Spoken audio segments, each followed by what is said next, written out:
Thank you very much. And I'd like also to thank the organizer for inviting me. I have a wonderful time here. So it is a joint work with Colette Meuglin.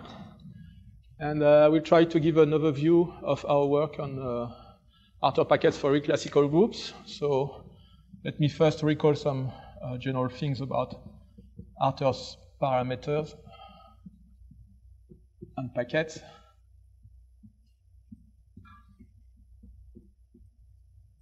So here I will specialize to F is equal to R, the real group. So G is a connected algebraic reductive group defined over R. So G, and G will, like this, will be just the R points. So in the beginning, most of what I said would be could be extended to an arbitrary local field of characteristic 0. So an Arthur parameter is something like this: a morphism from WR, the Weil group of R cross SL2 to the dual to the L group of G, such that the restriction to WR is a template parameter.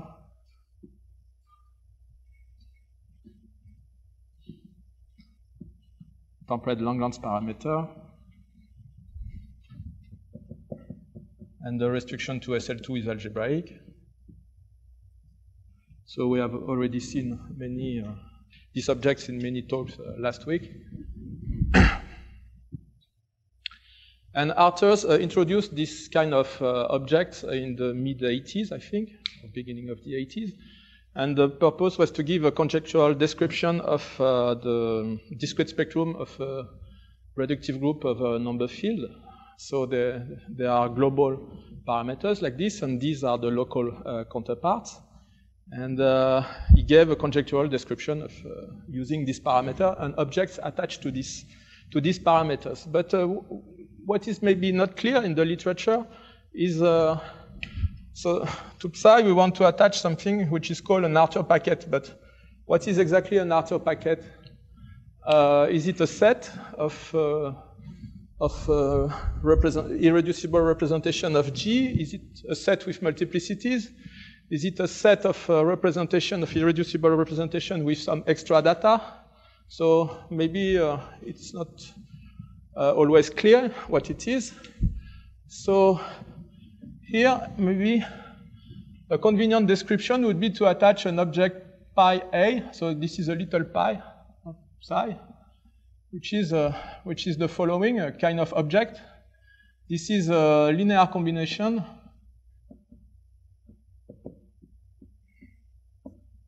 of irreducible representations of G. And this linear combination is with coefficients in the space of invariant functions on A of psi. So invariant mean by conjugation. And what is this A of psi? So let's say A of psi. This is the centralizer in G hat of psi over its connected component.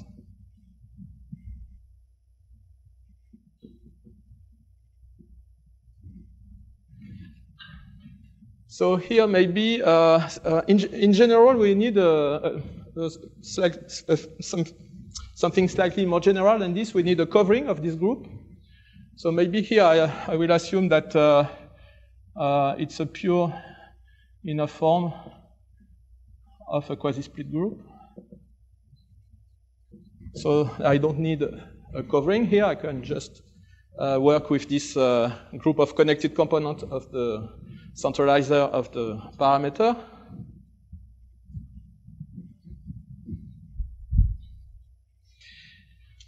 And this object should satisfy some properties. So one of the properties should be that this maybe this irreducible representation have to be unitary. And also that the infinitesimal character of these representations is somehow prescribed by the parameter psi. But more importantly, if I have an element S in the centralizer of psi in G hat, then I can project to an element of the component group. Okay.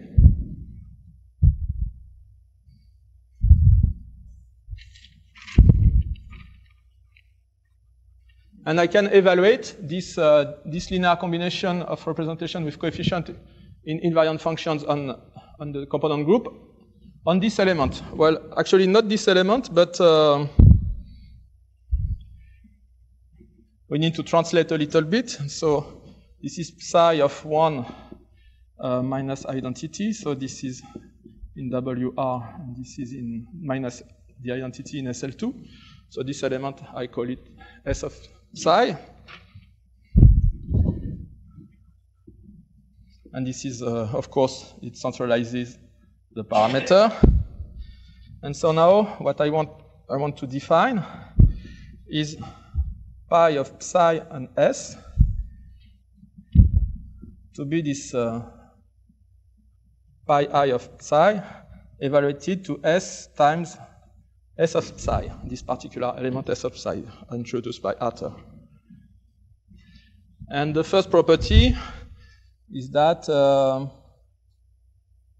pi of psi and 1 should be a stable virtual representation. So when we evaluate at this element, a function, invariant function with value in C. So we get now virtual representations, so with coefficient in C. Okay, so these are virtual representations of G. And from S plus some extra data, we can also find what is called an endoscopic form, what is called an endoscopic data. And part of this endoscopic data is a group H, so an endoscopic group. It is quasi-split. And with the property that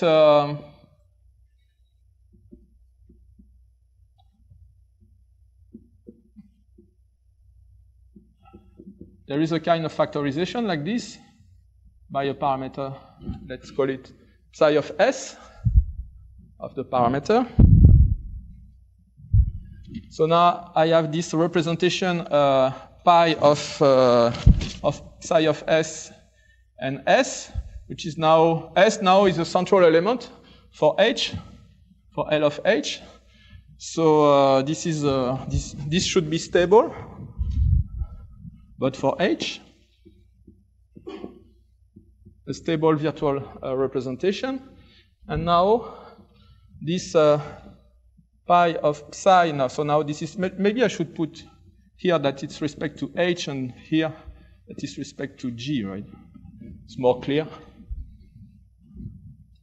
Should be the transfer, the endoscopic transfer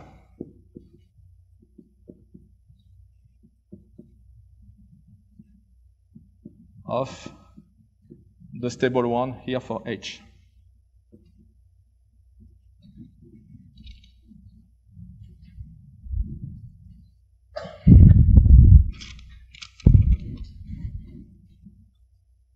Okay, so now I will specialize to classical groups.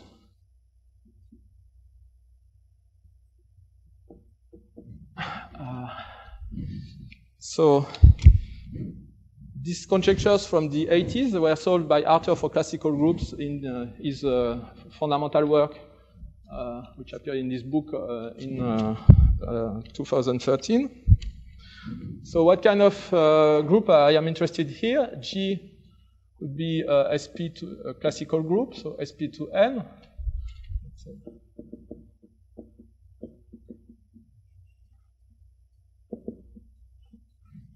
So in that case, it is a split group. So for the L group, we can it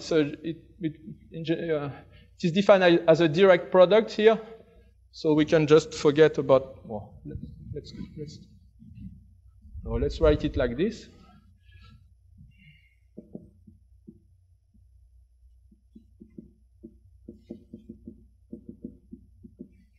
Or it could be a group SOPQ with P plus Q is equal to 2n plus 1.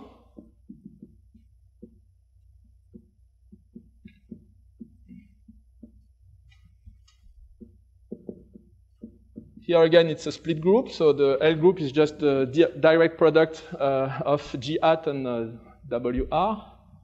Or it could be an even orthogonal group.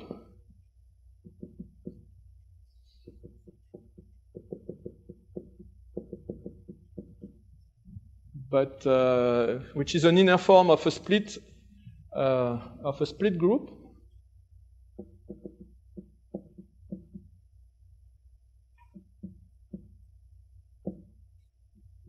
So here again, it's a direct product. And the last case is the case of even orthogonal groups. But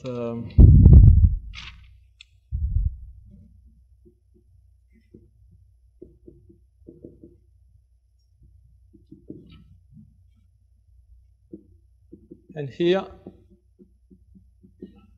L of G, so this one is quasi-split but not split, so the L group is a semi-direct product. And the action here comes from an element of the orthogonal group, the full orthogonal group.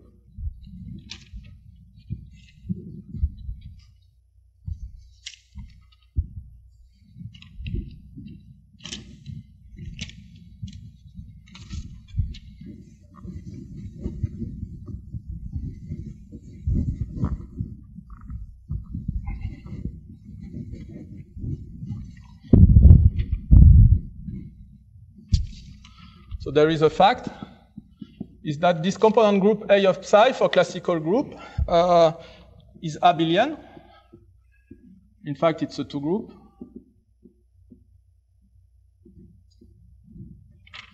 So now invariant functions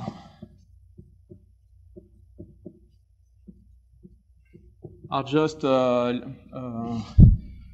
linear combination of characters.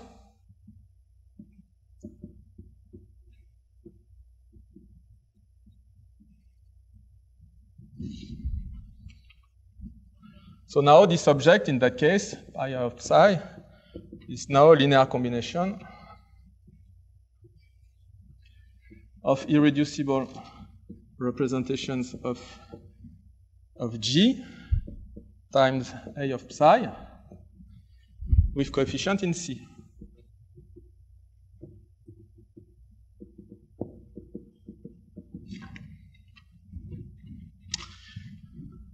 So let me state first a result of Arthur. Let's say that G is so classical. So for that list of groups over here, but not quasi-split.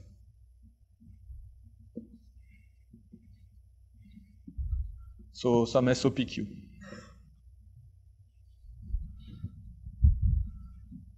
Then this object pi of psi satisfying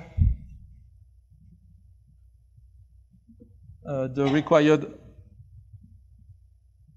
endoscopic identities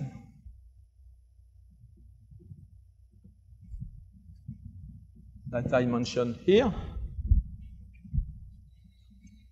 exist, and actually it's uniquely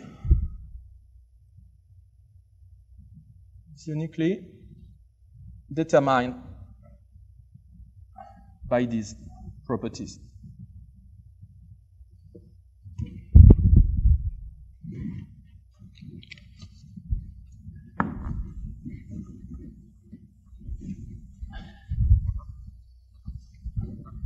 Okay, so now for quasi-split,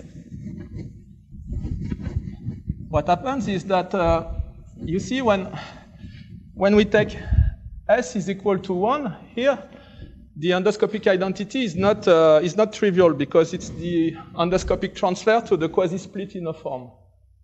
If G is not quasi-split, the endoscopic identity for S is equal to 1 is just the shell stat transfer to the quasi-split inner form. So it gives some information. It's not trivial. So that's why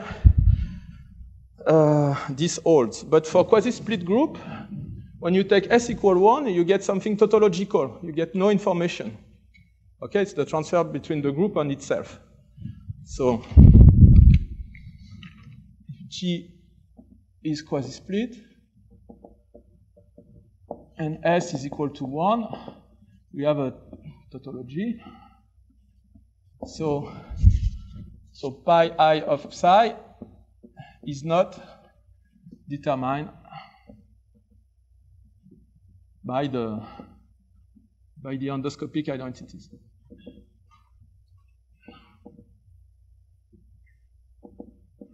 So we need another one, and it will be a twisted endoscopic identity. So here, in all cases, I have a standard representation going to some GLN of C, right? Here it's just the usual embedding of these groups in GLN, and here it's a semi-direct product. So we go first to O to N of C. As I said, the action of WR here comes from the other connected component in the orthogonal group. And here now, I just take the usual embedding of the orthogonal group in GLN.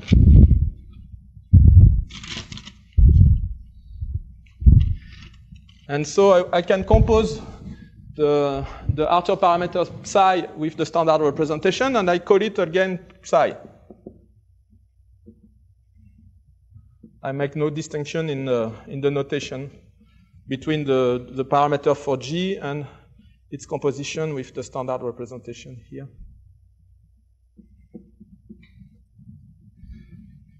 But now, by the well-known theory for GLN, this is an Arthur parameter for GLN R.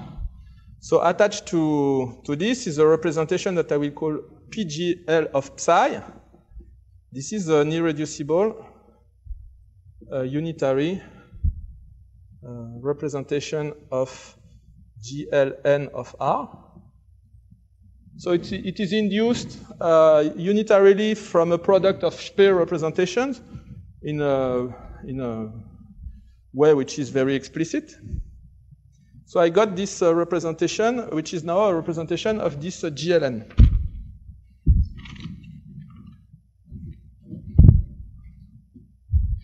And now G is a principal twisted endoscopic group.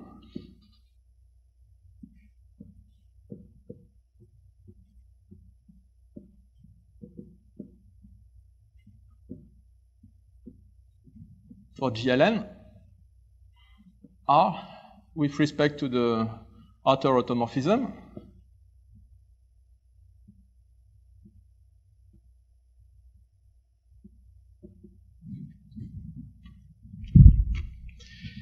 And the missing identity here will be replaced by a twisted transfer. So the twisted transfer from G to GLN of this stable representation Pi of psi and 1. So this is stable. Should be the twisted trace of pi of GL of psi. So here, what is this representation? Since the parameter comes from L of G by composition with the standard, this representation is theta stable. So we can extend it to the semi-direct product of GL and R we can extend it to GL and R times the group generated by the automorphism theta. And now the twisted trace, we take just the trace, but restricted to this other connected component, not the connected component of theta. And so now the theorem in that case is that that now this object pi of psi with the required property, let's call that the twisted endoscopic identity.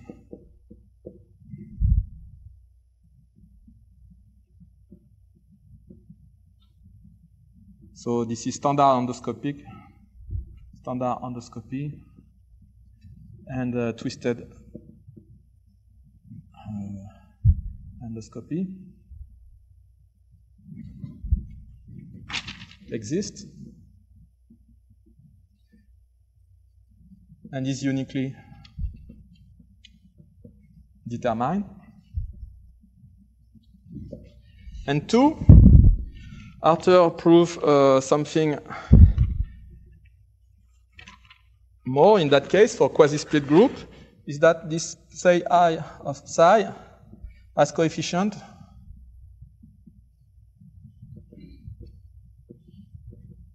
actually in which are positive integers. So a priori the coefficients were only in C. That was just a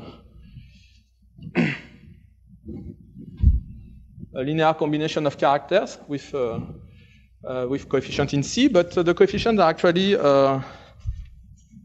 positive integers. So we can see, in fact, pi I of C as is a representation, is a unitary, and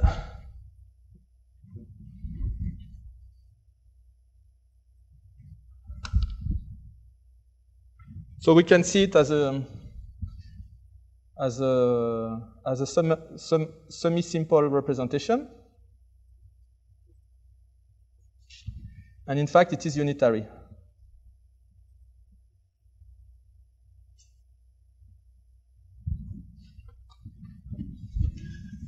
So the first of our result that I can state now is that this also holds for this part 2, also holds for non-split groups.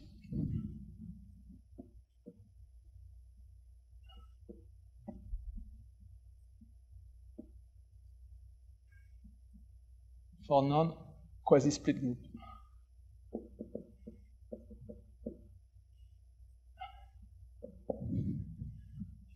So for non-quasi-split groups, I had no statement of that kind, but in fact it is true, and this will be a consequence of our construction, and also a global argument in the unipotent case, for unipotent Arthur parameters, due to Colette-Meuglin.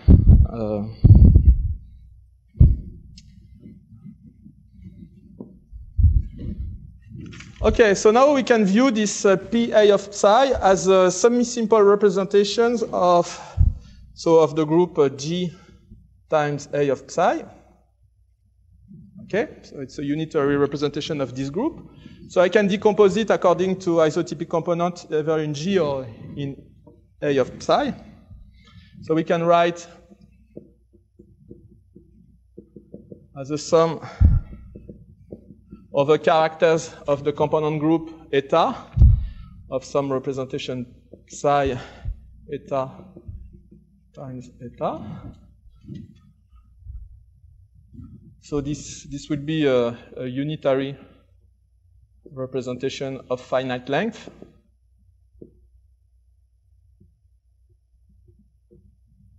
Of G. Or I could also write it as a sum of some finite set of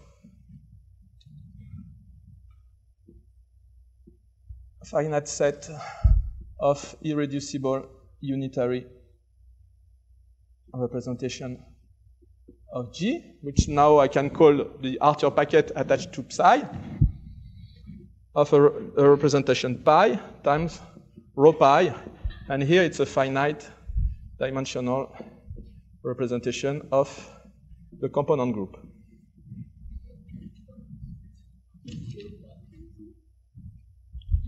To Arthur?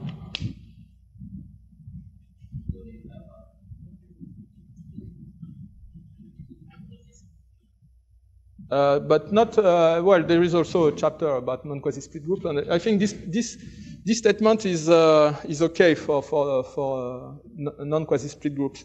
This is this one which was not established. Okay.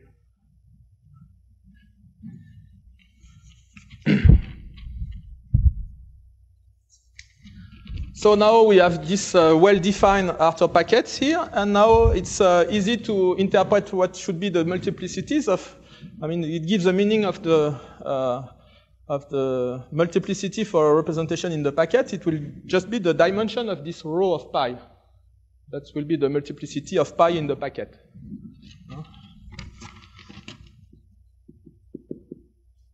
Multiplicity.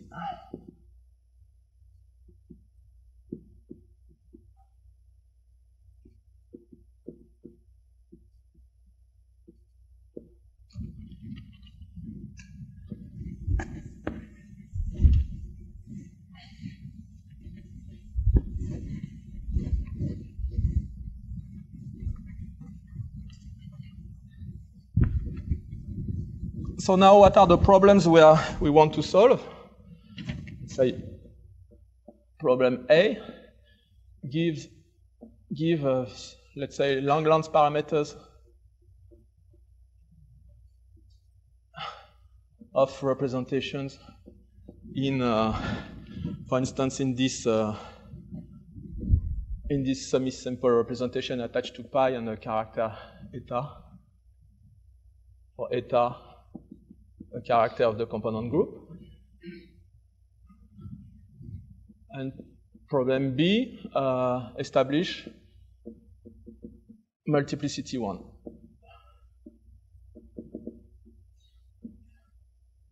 Here, rho pi is a character.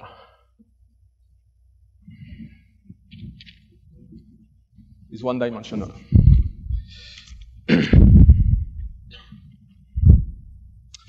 Okay, so 3.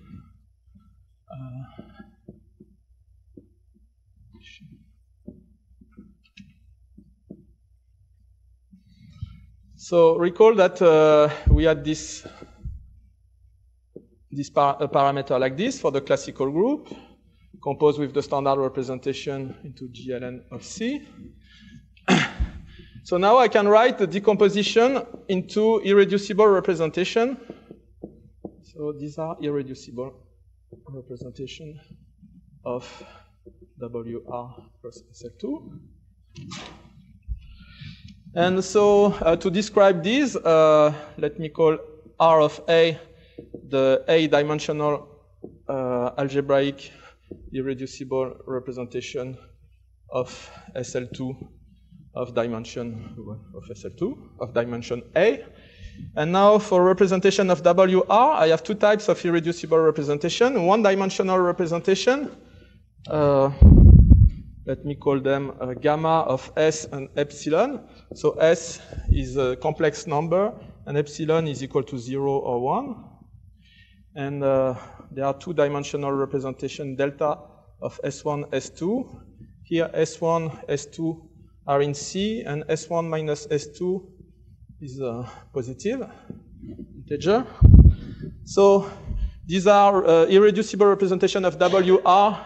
So they are parameters by Langlands classification of representation for GLN1 and GLN2. These correspond to characters of GL1R and GL2R. And so this, for instance, this is the discrete series the representation with infinitesimal character S1, S2.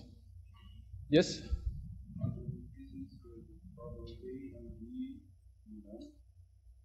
I will, known cases.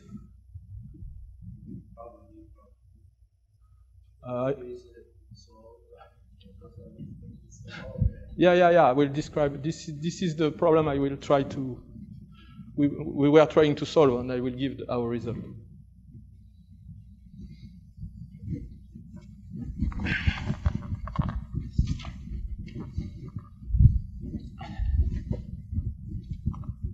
Okay, so now I did the notion of good parity for a parameter.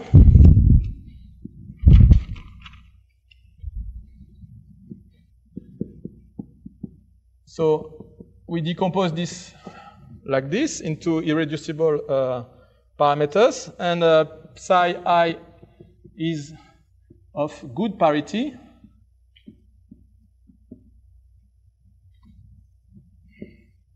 if only if it is of the following form: gamma of 0 epsilon I with, oh yeah, I should have said what is epsilon first. For G, the good parity for G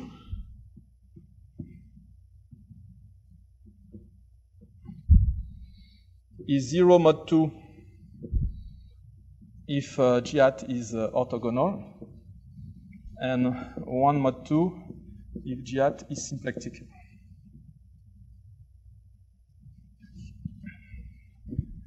And here the second possibility for good parity is delta of Ti minus Ti over 2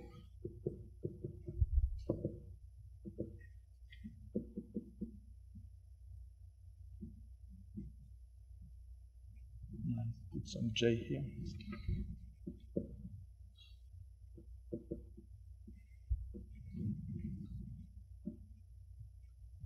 So this will be the good parity part of the parameter, and all the rest, all other irreducible components which are not of this form are called of bad parity. Okay, so now we can write psi as the sum of good parity guys plus psi of bad parity, and in fact we can refine the decomposition of good parity between a unipotent part and a discrete part. So the unipotent guys will be these ones, the one-dimensional ones, and the discrete part will be the two-dimensional one. Okay, so these are the one-dimensional, and these one are the two-dimensional. So, let's say maybe there's something with French here, no? Good parity and bad parity. And in our paper, there is a bonne parité, mauvaise parité. Yes, okay, of course. Yeah, but we like to confuse people. You know?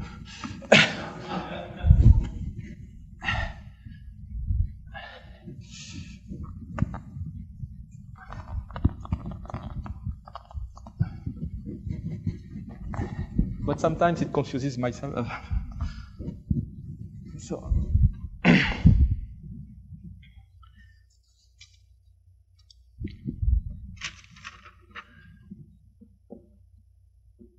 So first, if or maybe I should say something else. Yeah. So this is a reduction to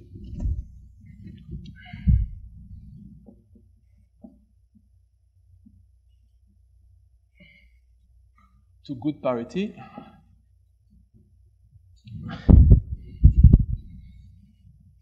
So the setting is the following, and here the bad parity guy,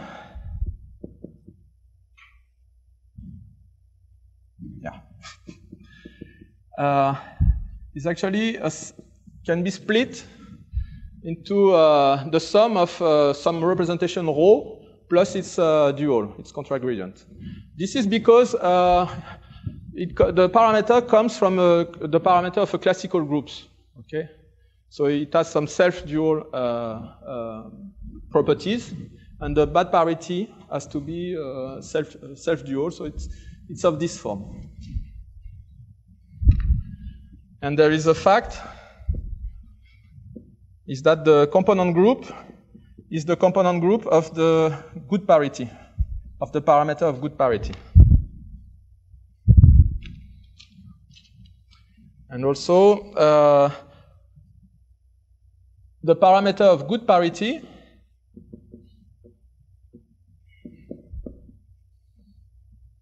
So we have this row, dimension of row, I will call it n of row. So here it goes. So the good parity parameter is a representation of dimension n minus 2n row. And it factors through the L group of some group here, which is I called GGP. It's a group of attached to the parameter of good parity.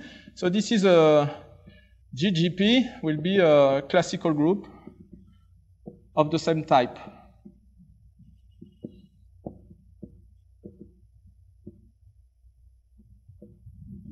So it respects the symplectic, even orthogonal and odd orthogonal groups. So here I can, and here there is a parameter that I will call also psi of good parity going to the L group.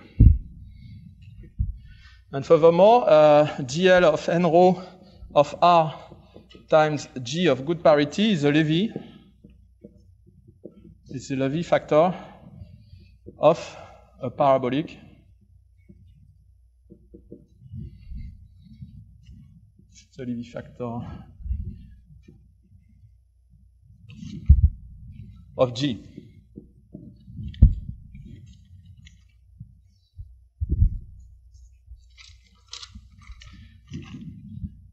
And so now the theorem is that if I take eta, a character of this component group, which is also the component group of the good parity part,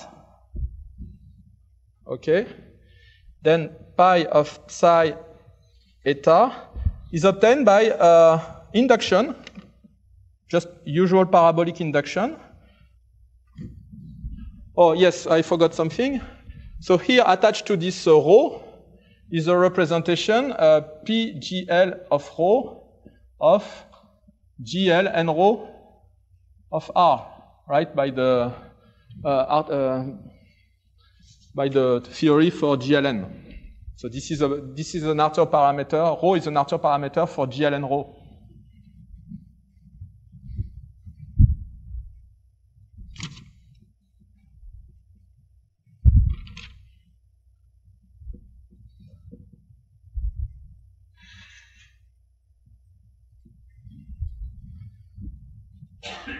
Okay, so I have this this representation, which is a unitary semi-simple representation for the group G, for the small group here, the Levy component, for this part of the Levy component, this G of good parity.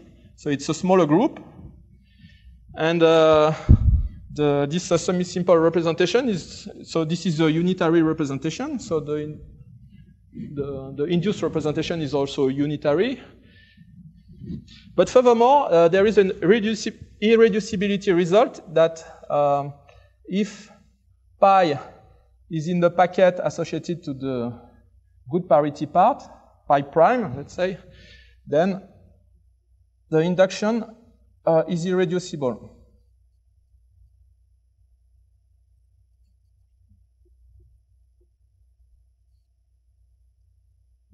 So we can reduce to the case of good parity by parabolic induction, and it's very easy because in that case the parabolic induction preserves irreducibility. Okay? So this is good for these two problems because we know how to trace, to keep track of Lagrange parameters, of course, by parabolic induction, and also it's good for the multiplicity one problem.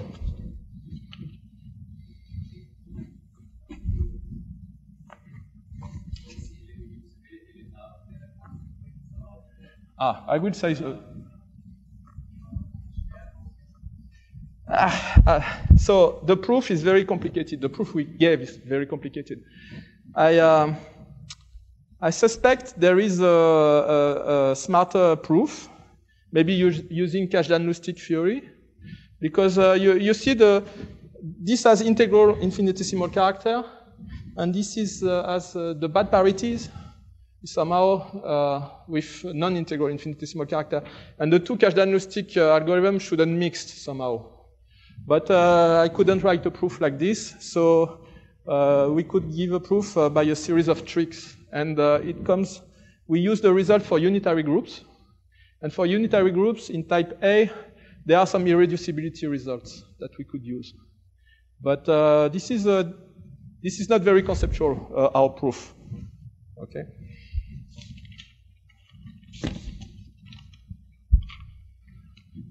So now I want to say something about the reduction to the unipotent part.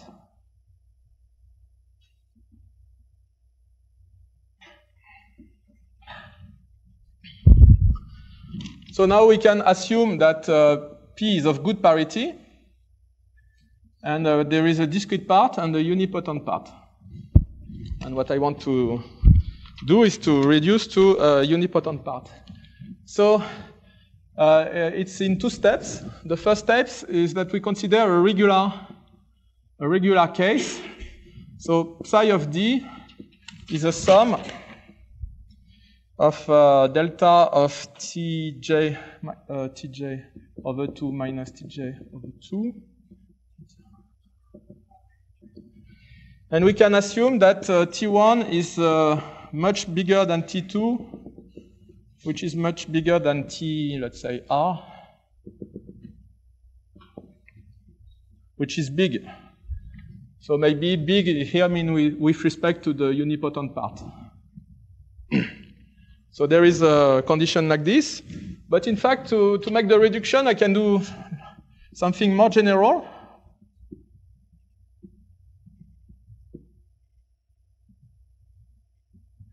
I take just one discrete parameter,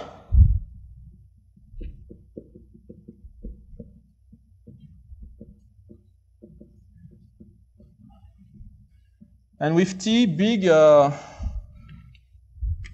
with respect to A and psi prime. So if T is big enough, so I can give explicit bound for what it means to be regular.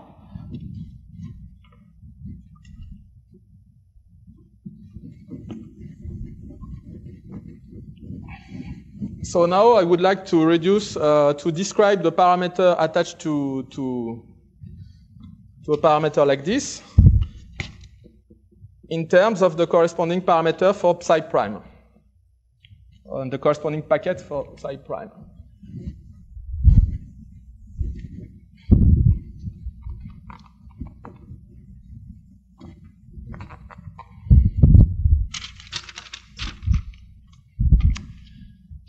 So psi prime is a parameter for a smaller group, except maybe if G is symplectic. And let's see, for some parity condition. So you see when G is symplectic, we have a parameter which has value in the L group of the symplectic group, which is SO2n plus 1. So the parameter has to be special orthogonal, so with determinant 1. But here, in the decomposition, it could be that this part has determinant minus 1, and this one has also determinant minus 1.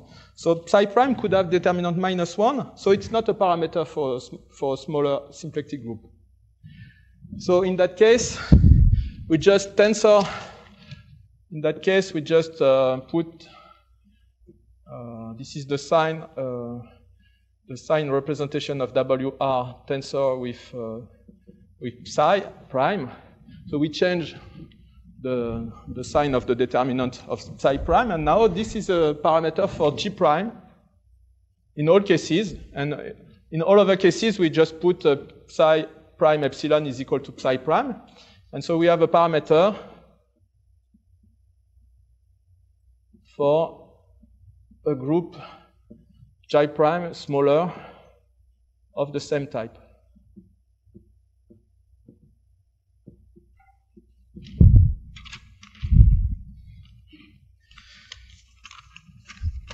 And for I in a certain range, which is very easy to determine. Li will be a product of a unitary group of signature I, A minus I times G prime I. This is so let's see, G prime is quasi-split here. Quasi-split, and G prime I will be an inner form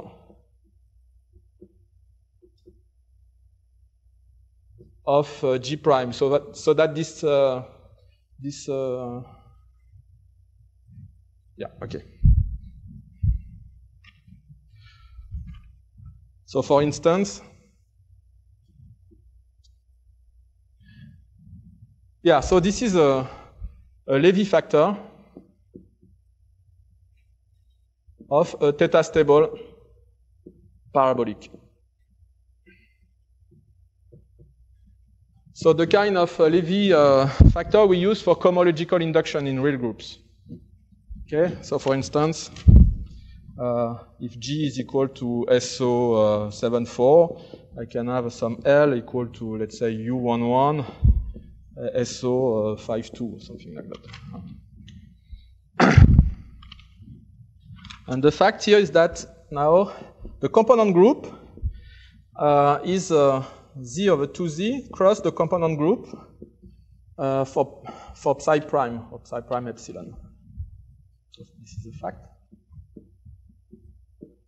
So now if I have a character eta of A of psi, I can decompose it according to this decomposition into a character of Z over Z2 and a character of the component group of the smaller parameter. And now I can state the reduction result.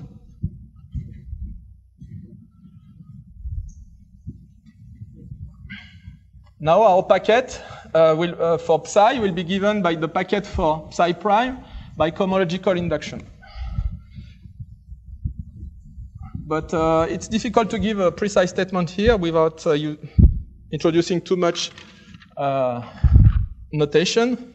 So let's say theorem pi of psi eta for the group G is equal to sum over I. I will explain a little bit the notation.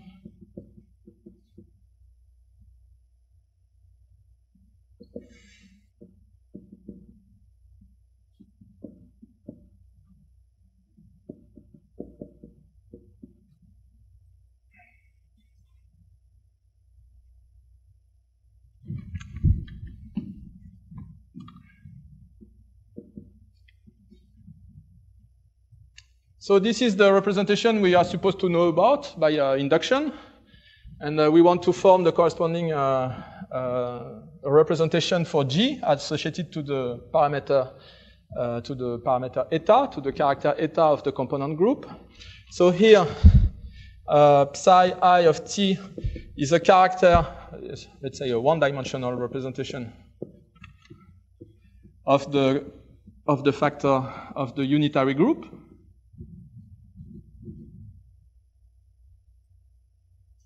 And it's determined by infinitesimal character consideration. Because one-dimensional representation of a unitary group, since the unitary group is connected, it's determined by its differential. So everything is determined by its differential. So we can give a precise formula for this. So now this Qi is the theta stable parabolic I was mentioning.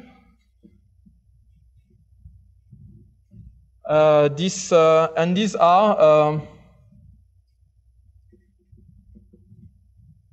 Vaughan-Zuckerman cohomological induction functor.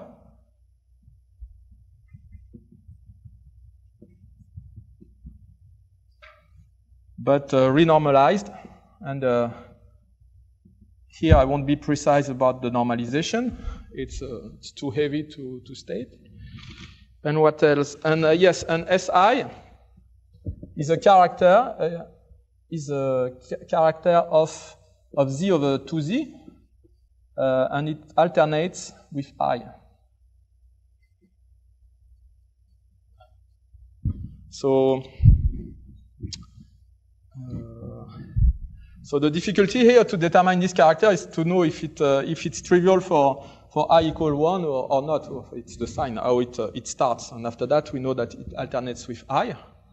Okay, so here we get only half of the different possible, half of the possible Levy components group of this sort entering the formula for a fixed eta.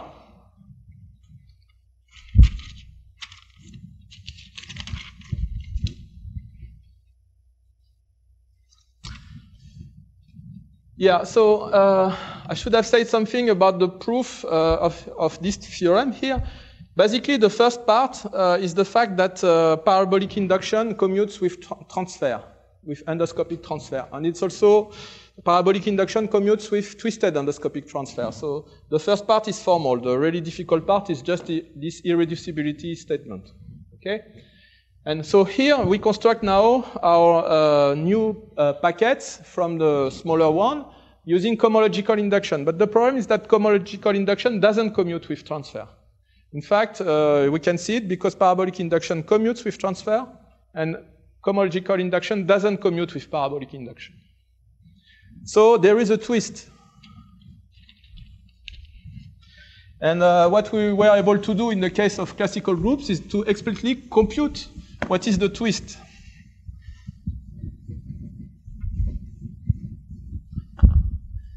And after that, so the proof is that cohomological induction commutes with endoscopic transfer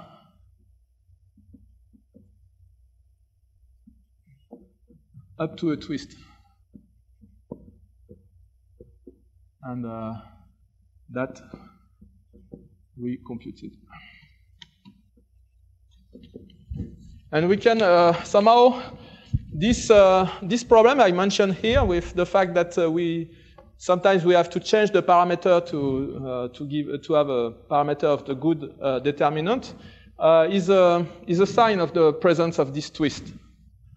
But even for orthogonal groups where we don't have this problem, still the same kind of twist will appear, but it's hidden in that case.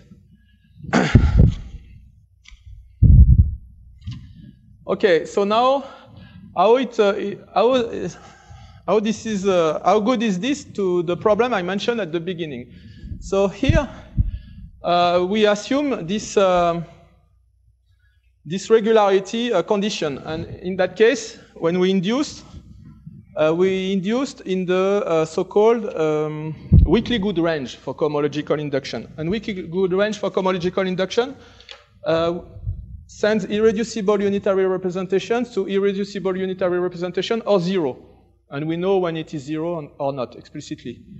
So we can, and furthermore, we can keep track of Lagrange parameter for cohomological induction in the weakly good range. So this is good for both problems. If we know the Lagrange parameter for the smaller group and the multiplicity one result for the smaller group, we get the two same results for the bigger group. So this is good. But now we have the singular case. And here we use the translation functor of Zuckerman. And somehow transfer commutes with translation. So this is good. We can we have the same kind of formula also in the singular case. But now the cohomological induction here, the cohomological induction is no longer in the weakly good range. It's only in the weakly fair range. And in the weakly fair range, we don't know what the Lagrange parameters of what we get, and there is no irreducibility result. If we start from an irreducible unitary representation, we can get something which is not irreducible. Okay, so this is bad for our two problems, because we lose track of Lagrange parameters with cohomological induction in the weakly fair range, and also we lose multiplicity 1. Okay, so that's bad. And now, let me say something about the unipotent case. What do we know? So psi is equal to the unipotent part, psi u of good parity. So in that case, we know that the element of the packet, I of psi, are obtained by theta correspondence.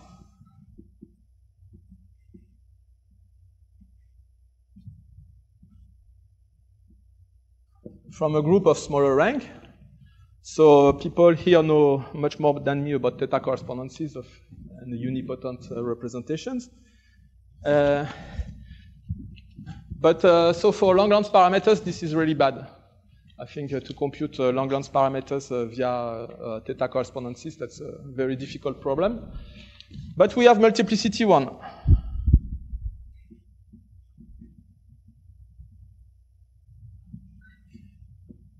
This is a result of Meuglen.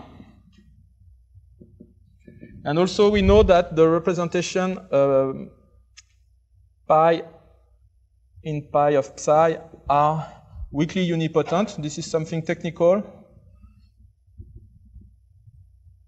And it means that when we induce from a weakly unipotent representation in the weakly fair range, we have the result we want for about cohomological induction, because we start from a weakly unipotent representation and we induced in the weakly fair range, so we get we have enough result about that case to see that that this is well defined and that it commutes with cohomological with transfer, etc.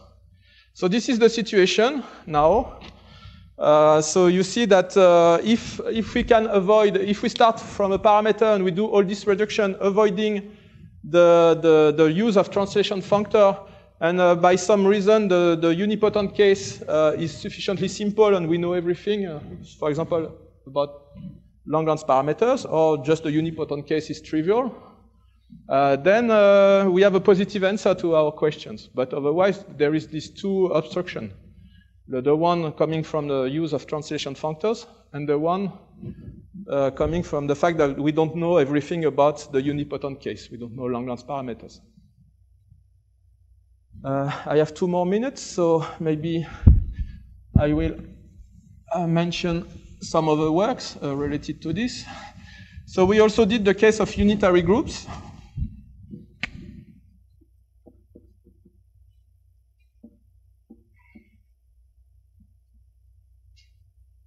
And the case of complex group. So for unitary groups, we have the same kind of, so we can decompose also a parameter for unitary groups. And instead of using the standard representation to have a parameter in GLN R, we can use the base change to have a parameter for GLN C. And basically this is the same. Here it's also a sum of a good parity guy and a bad parity guy. Reduction to good parity is exactly the same result. And now the good thing is that the good parity is purely discrete. So there is no unipotent case to consider. So the fact that we don't know, this is good because unipotent packets are a little bit mysterious, so here we don't have to use unipotent packets. And also in type A, we have irreducibility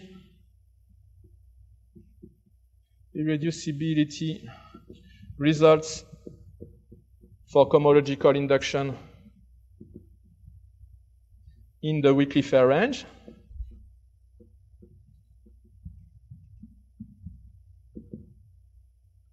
So the problem, I mentioned that the cohomological induction could be reducible, doesn't appear in the unitary case. And because of that also, with an elaboration of this argument, we can prove multiplicity 1.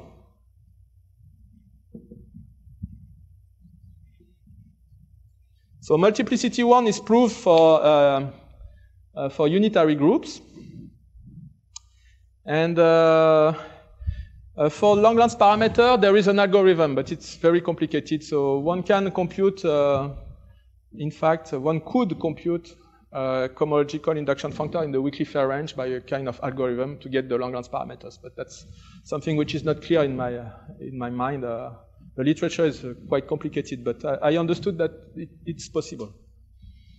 Okay, and for complex group, it's similar, except that in the decomposition we don't have any discrete part. So for complex group, we don't use cohomological induction. We just use usual parabolic induction to reduce to the good parity. And good parity is purely unipotent in that case.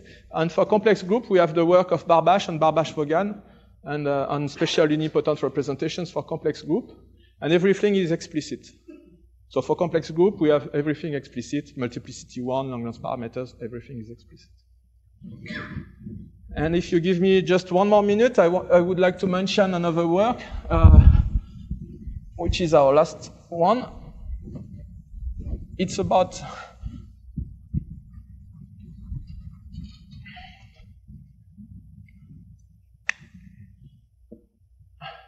the symplectic group. And now pi will be a unitary lowest weight module. For instance, an holomorphic discrete series. And the problem we were asked by Gaëtan Chenevier is to, for such pi, to find all parameters psi such that pi is in the corresponding packet. So find all the packets, all the outer packets containing this lowest weight unitary module, and find and compute the associated representation of the component group. Determine explicitly, so we know in that case that there is multiplicity 1, so this is just a one-dimensional representation, so a character of this component group, and we want to know exactly what it is for each packet. And why? Because they want to use this information to use outer multiplicities formula, for instance, to compute, for instance, the dimension of spaces of Siegel modular forms. Okay? Because for Siegel modular forms, the component at infinity will be something like this, if the infinitesimal character is singular. So it won't be a holomorphic discrete series, but more generally this kind of modules. And at the finite places, everything is unramified. So the formula is explicit. Arthur's multiplicity formula is explicit. So if we can compute this and this, then we could hope to compute explicitly this kind of dimension of Siegel modular forms, species of Siegel modular forms. And so we could do it for lowest weight modules with a scalar k-type. When the lowest k-type is a scalar, is a one-dimensional representation, and in a few other cases. Okay, thank you very much.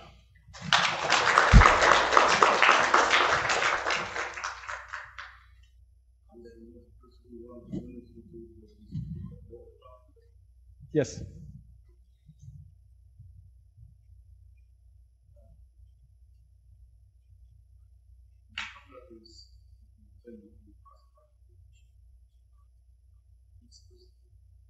Starting from one representation, find all the packets. Yeah, I think so. I would say yes. Yes. I think it's sufficiently explicit that yes, you can do it. Yes, yes, it's probably doable. Because everything is very explicit in the complex case, so we can reverse the point of view and starting with one representation and seeing in what packet it is.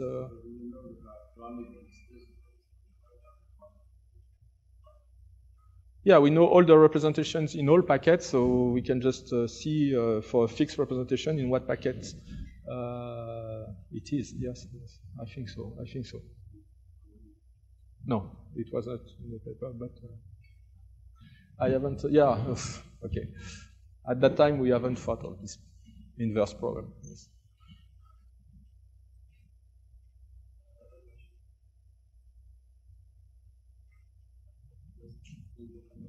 Thank you.